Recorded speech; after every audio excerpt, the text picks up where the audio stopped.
Hello friends, welcome to defence matrix. तो आज हम एक इम्पॉर्टेंट टॉपिक को डिस्कस करने वाले हैं। ऑल्दो ये इंडिया से रिलेटेड नहीं है, पर जो चीज़ यहाँ पर हमें सीखने को मिलेगी ये हमें मॉडर्न कॉम्बैट को समझाएगी और ये इंडिया में कैसे होना चाहिए ये भी हम समझ पाएंगे। तो आपको याद होगा कि कुछ समय पहले FA-18 super hornet US navy का शूट डाउन हुआ था। ऑल्दो कई इंसिडेंट FA-18 सुपर हॉर्नेट को लेकर पिछले कुछ समय से हुए हैं, लेकिन एक काफ़ी फेमस इंसिडेंट था जहाँ पर फ्रेंडली फायर में यूएस नेवी का एक FA-18 super hornet shoot down हुआ था। ये बेसिकली हूतीस के अगेंस्ट में ऑपरेशंस को परफॉर्म करते समय हुआ था, जहां पर इन्हीं के डिस्ट्रॉयर USS गेटिसबर्ग ने एक SM-2 मिसाइल को लॉन्च करते हुए यूएस नेवी के ही FA-18 सुपर हॉर्नेट को शूट डाउन कर दिया था।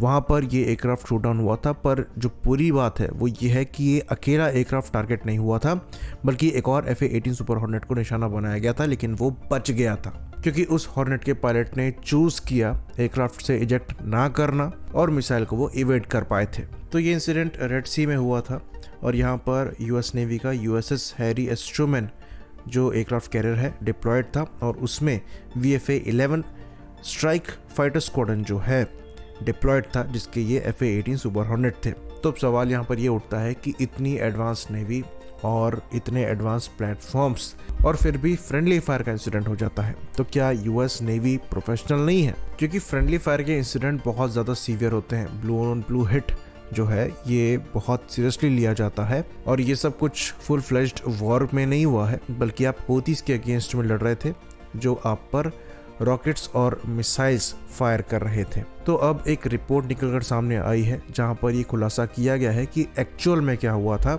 और क्यों फ्रेंडली फायर के इंसिडेंट हुए थे। तो USS गेटिसबर्ग जो कि डिप्लॉयड था USS हैरी एस ट्रूमैन के साथ, ये हूतीस के अगेंस्ट में जो ऑपरेशन चल रहा था उसमें पार्टिसिपेट कर रहा था और यहाँ पर इसके द्वारा मिस्टेक कर लिया गया खुद के FA-18 हॉर्नेट्स को हूतीस क्रूज मिसाइल से, और उसके अगेंस्ट में इन्होंने अपनी SM-2 मिसाइल्स लॉन्च करी। तो अब सवाल यहाँ पर यह उठता है कि फ्रेंडलीज को कैसे एनिमी के लिए मिस्टेक कर लिया, क्योंकि डेटा लिंक भी अवेलेबल है और उसके साथ आपका एडवांस IFF यानी कि आइडेंटिफिकेशन फ्रेंड और फो सिस्टम भी अवेलेबल है, तो क्या वो ढंग से काम नहीं कर रहा था? और इसका जवाब है प्रिसाइसली।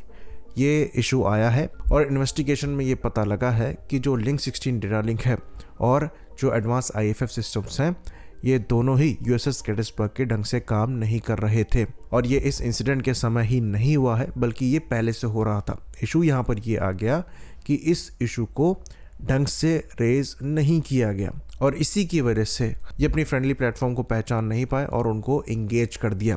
तो शिप में इश्यूज थे, लेकिन उसके बाद भी जो प्रोटोकॉल्स थे उसको ढंग से फॉलो नहीं किया गया और कई स्टेप्स को स्किप करते हुए यहाँ पर टारगेट्स को इंगेज करने की कोशिश करी गई, जिसकी वजह से USS गेटिसबर्ग के जो कमांडिंग ऑफिसर हैं उनको यहाँ पर रिस्पॉन्सिबल ठहराया गया है। इवन कहा जा रहा है कि जो E-2D हॉकाई एवैक्स फ्लाई कर रहा था उसके रडार के साथ भी उस समय इशू थे।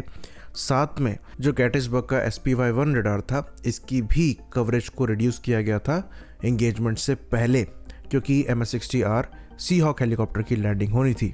तो कई चीज़ें एक साथ अलाइन कर गई जो कि सिचुएशन को ख़राब बनाती थी, लेकिन उसके बाद भी जो प्रोसीजर्स थे उनको ढंग से फॉलो नहीं किया गया था, इसलिए कमांडिंग ऑफिसर को यहाँ पर रिस्पॉन्सिबल बताया जा रहा है। साथ ही साथ यहाँ पर जो ट्रेनिंग है USS गेटिसबर्ग की, वो भी ट्रूमैन कैरियर स्ट्राइक ग्रुप के साथ सफिशिएंटली ड्यूरेशन के लिए नहीं हुई थी, जिसकी वजह से यहाँ पर गैप रह गया। तो इस पूरी सिचुएशन से हमें पता लगता है कि एक्चुअल में जॉइंट कॉम्बैट जो है वो कितना कॉम्प्लेक्स प्रोसेस है। सब कुछ हमेशा सही नहीं काम करता है और यहाँ पर ट्रेनिंग कितनी ज़्यादा ज़रूरी होती है।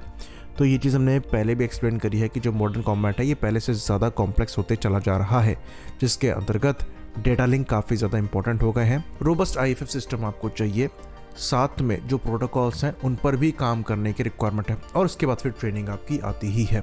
तो इतने सारे सिस्टम्स एक बार कॉम्बैट में इन्वॉल्व होते हैं कि कॉम्प्लिकेशंस होना, कन्फ्यूजन्स होना बहुत नॉर्मल है और इसलिए पास्ट में हमने जितनी बार डिस्कस किया है, हमने बार बार बताया है कि डेटा लिंक सबसे ज़्यादा इम्पॉर्टेंट चीज़ है अगर फ्यूचर में आप नेटवर्क सेंट्रिक ऑपरेशंस को परफॉर्म करना चाहते हैं। और उसके साथ कंबाइंड होता है थॉरो प्रोफेशनलिज्म, जो कि ट्रेनिंग के थ्रू आएगा।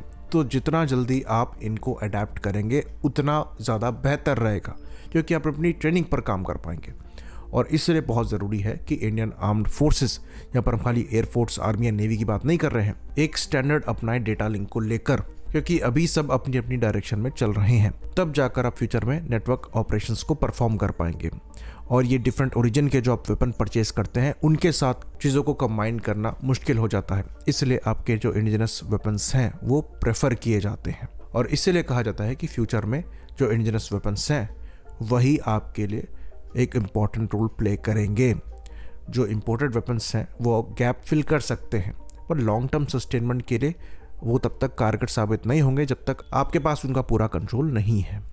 तो ये कुछ इंपॉर्टेंट लेसन्स हैं जो हमें भी सीखने चाहिए ऐसे इंसिडेंट्स से। आई होप इन्फॉर्मेशन यहाँ पर क्लियर रही हो। इसी बात पर इस वीडियो को हम ख़त्म करेंगे। लाइक करिए, सब्सक्राइब करिए। जय हिंद।